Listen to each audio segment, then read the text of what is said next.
Welcome to Getting Real with John Natale. I am your host, John Natale, today to discuss why is real estate so damn hard to make it. Everybody has seen the statistics. Everybody has seen how hard it is just to, one, plant yourself in the business, start earning income. However, the numbers of people that actually make this a lasting career are so far and few between. And in this episode today, I'm going to break down the reasons why and what you can do about it to make sure you are not part of the overwhelming majority that do not make it in real estate. Before we dive into the episode today, though, guys, I need to take a minute to thank you for listening to this podcast, for subscribing to our podcast, for sharing these episodes, for helping us grow this brand, our Natale brand, to fundamentally redesign the real estate industry. For far too long, far too many agents have failed. For far too long,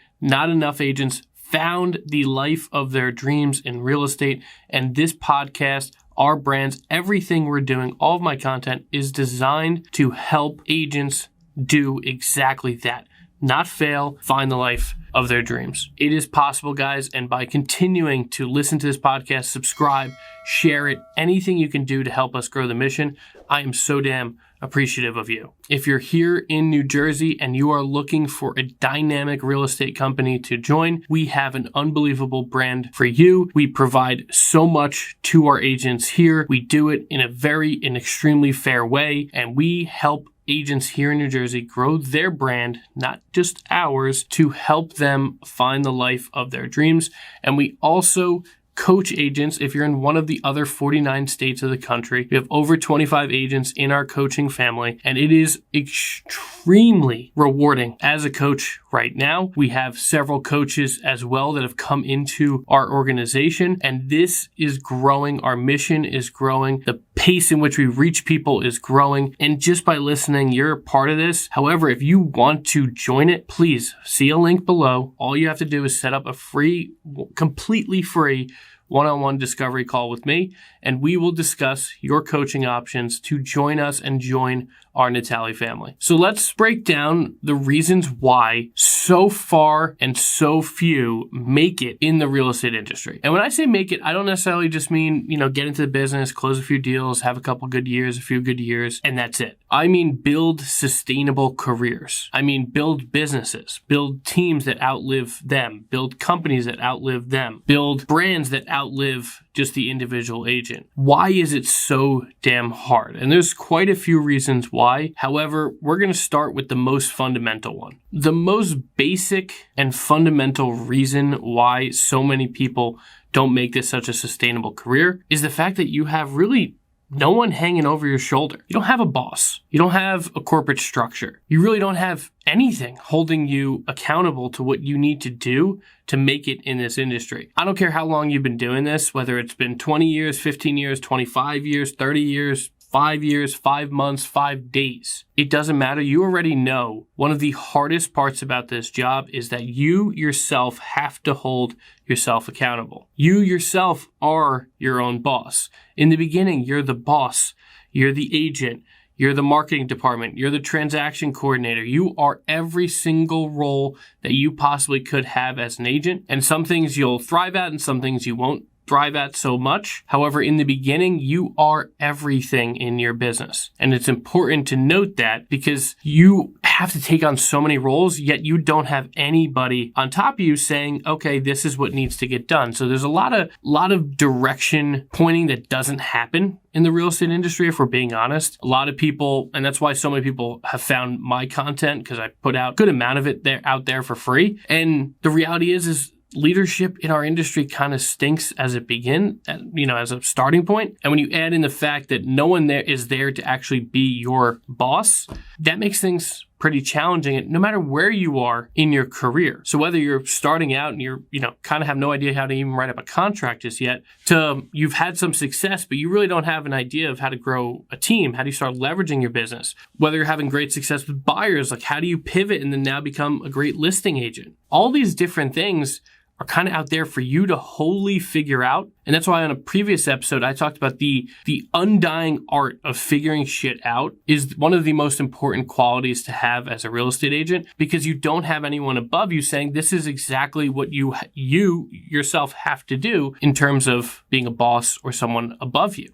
Now, that's obviously a very big reason why. The simple fact that you don't have anyone over your shoulder saying, okay, here's the activities you need to do Monday through Thursday, and then Friday, this is what you have to do. This is the meeting you have. All of that doesn't exist in real estate. And that's probably one of the hardest issues about it, especially for people that were in more of a corporate structure or in, a 9-to-5 job. It's sometimes hard coming into this business and not having any sort of structure like that. I was pretty fortunate in the sense that this is the only thing I've ever done. I never really had a boss once I got out of those teenage jobs. I got licensed at 19 years old. So I've always been in that entrepreneur mindset that I need to figure out how to either push myself, how to make sure the tasks that need to get done. All of that has always been in my mindset. However, that's not the case for many. Some people transition from other careers. Some people transition from being at home with the kids. And that's a totally different boss. So there's so many different avenues in which people come into real estate. However, most of them typically don't come from a pure business background, where this is like this entrepreneurial thing where you take care of everything is the embodiment of what they've done. So that's a challenge. And now challenge number 2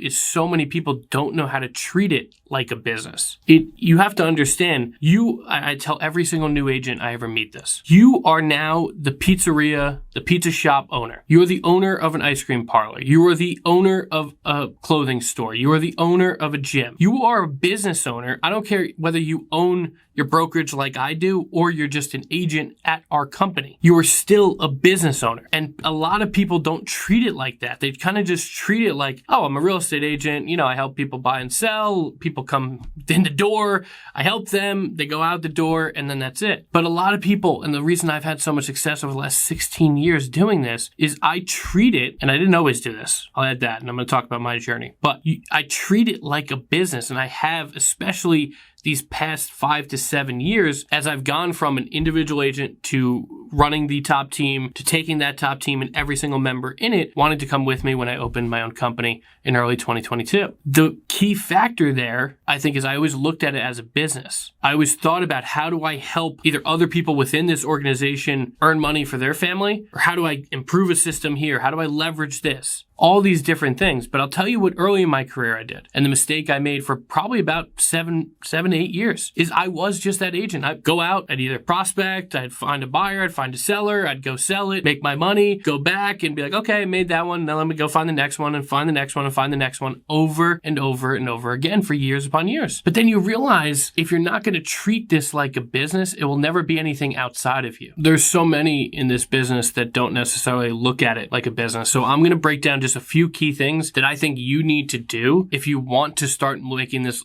seem like a business for you. Number 1, and the first most important thing, this is one thing I work with every single one of my coaching clients on, is sharing exactly how I track my business so they can track theirs. If you don't track your business, especially in real estate, then I would argue that you do not have a business. And it was a very hard pill for me to swallow 7, 8 years in, very successful, realizing that I don't have a business. I have skills. I have skills to help people buy, sell, move, invest, rent, do all these different things within real estate, but I don't truly have a business. If I were to stop that day and say, okay, you know what, Mr. and Mrs. Seller, you know what, Mr. and Mrs. Buyer, I'm not going to be able to help you today. If I were to stop that day and say those things, or start that day and saying those things, I wouldn't have any money incoming after it. And this isn't necessarily just you need to build a team. It's just building systems. It's building the theory and building in the practice of building a business into your individual real estate business. And I don't care where you are. The earlier in your career that you are listening to this, the better. Because I lived like that for 7, 8 years. You don't have to, because you're listening to this message right now, today. So one of the things we work on in our coaching program is setting up each of our coaching clients or agents here with my business tracker, how I track my business. And there's so many different ways. I can't simply just walk you through everything that we track. But basically, I know from basically the point in which someone is meeting with me or I'm first talking to them, whether it's prospecting, whether it's at an open house, doesn't really matter, all the way to closing. I know exactly what that process will look like and know exactly what my percentages are down to a T, exactly what that looks like. So I'm able to say, okay, you know what? Pipeline's a little dry. We're sitting here recording this in March. Pipeline's looking a little dry for June. I want to make sure I have 7 closings by then. I can just backtrack all my data to know how many people I just need to talk to. And once I talk to those people, the closings will come from that. And that's a very, very powerful thing. Past tracking those types of numbers, tracking where your business comes from. So we have a whole list of different things for our coaching clients and the agents here, all these different avenues in which you can get business, and agents add their own, specific to their business. And then that becomes, okay, well, where are our marketing dollars going? Because if you're pouring, $500 a month into social media ads and it's netting you 0 closings over the last 24 months, what the hell are you doing it for? But your sphere or referrals are coming in at 80% of your business. Why are you not using it? And you're spending nothing on them. Why are you not using it to spend on them? So tracking where your business comes from. And the last really important thing is we track our statistics, right? Like any business you look at, they're looking at how efficient, you go to a car dealership, how efficient their service department is, the reviews that come back, the service calls that come back, all these different things. They're tracking all. They're not just saying like, oh, we fixed the car and then we sent it off. Or, hey, we sold 2 cars today and, we don't know what we're going to sell tomorrow. It's not how business works, guys. So we look at our stats, look at what our sale price to ask price is on our listings, and same thing for our buyers. So we're able to just go to a listing table now, and this is after, some years of doing this, but we're able to say, listen, the average agent in our MLS sells it for about 97. We sell it for 101%. Would you like to work with us for an extra 4%, or would you like to hire average agent Susie for 4% less? And if you're asking, in our market, $800,000 home, do you want to work with us and get an extra $32,000, or would you rather work with Susie and be out $32,000? That becomes most of our listing presentation. We don't have to pull up a beautiful PowerPoint on their wall. We don't have to bring a whole binder of stuff. We send a nice pre-listing package. It has our numbers. We go to the appointment. We talk about our numbers. We talk about what we're going to do very briefly. We talk about what their goals are as sellers. And then boom, we're typically out the door with the listing. Same thing with buyers now. If you want to know where the industry is going, if we're all being honest, most likely you're going to be looking at a buyer's consult the same as you do a seller's consult within 2 to 3 years from now. So one thing we've always done is, 1, obviously have a buyer's consultation, but number 2 is sit our buyers down and show the value that we bring. So the average buyer, the average sale is again 97%. Our buyers are typically about 95. We're able to say to our buyers, you work with us, again, $800,000 home. Would you rather save $16,000? Or would you rather go to a listing agent or go to an average agent and pay an extra $16,000? I don't know about you, but that becomes your pitch. That becomes something tangible that you're able to tell your sellers, your buyers, the people working with you. Say you work with investors, right? Investors are going to love knowing those types of numbers in which it takes to work with you. And if you're brand new, you have to, 1, lean on your office because underneath your brokerage, you're allowed to advertise their statistics. And 2, just start tracking yours.